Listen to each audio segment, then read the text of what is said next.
Buenos días, buenas tardes, or buenas noches, depende en la hora.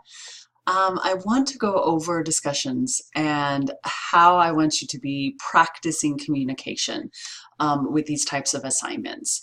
Now, I'd like for you to, after watching this, go back and make sure that you have done the things that I have talked about.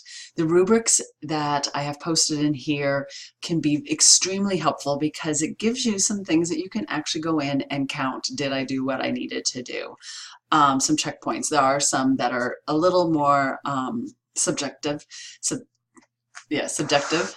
So we can talk about those as well. So basically, you're always going to find the prompt, and you want to use that as your basis to start your communication in the discussion. So, but once you come in, notice that our rubrics are going to look very similar throughout the year.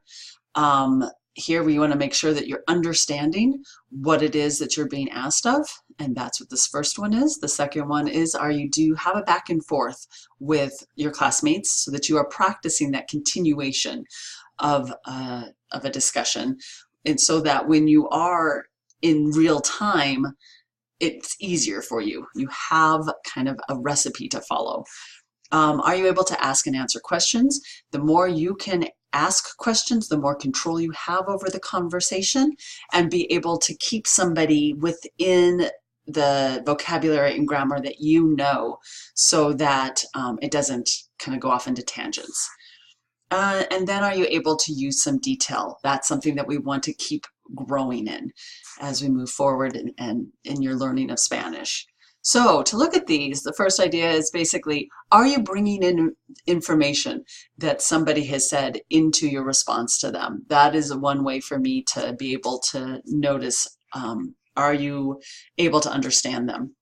Are you asking questions that do not apply to, that have not already been answered in the prompt or in their response? First of all, have you added things that connected back to your life from what they have said? Does it make sense? Your replies is a big one there. Now, the exchanging, the communication has a lot to do with how often are you going in and talking to somebody.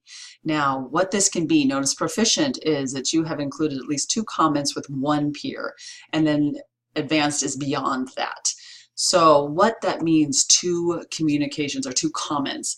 You could have your original post, somebody comes in and asks a question and or just makes a comment, and then you come back in and you follow up. Bueno does not count as a follow-up. It needs to be something that is truly related to what they have just said. If it's asking a question that's pretty simple, you just answer it. That's related.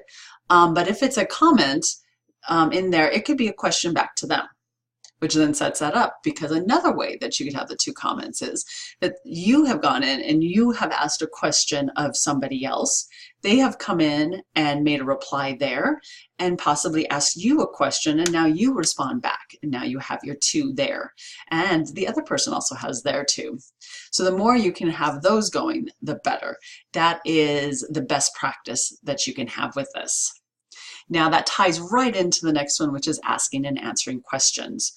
The more detail you can ask for while keeping it simple.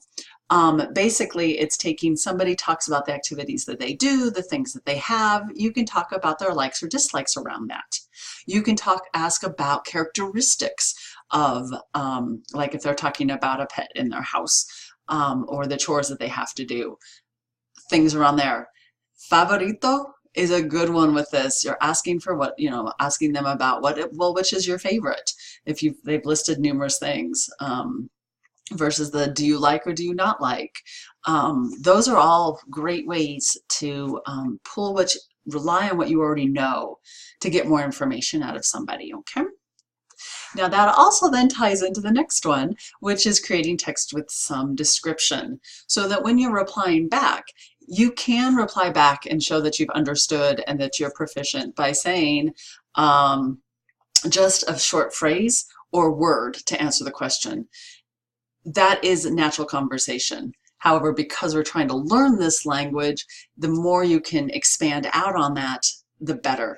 And so when you're under a stressful situation, face to face with somebody, you at least are able to pull in to this shorter answer. The more we can do here, the better you can do face-to-face with somebody in real time.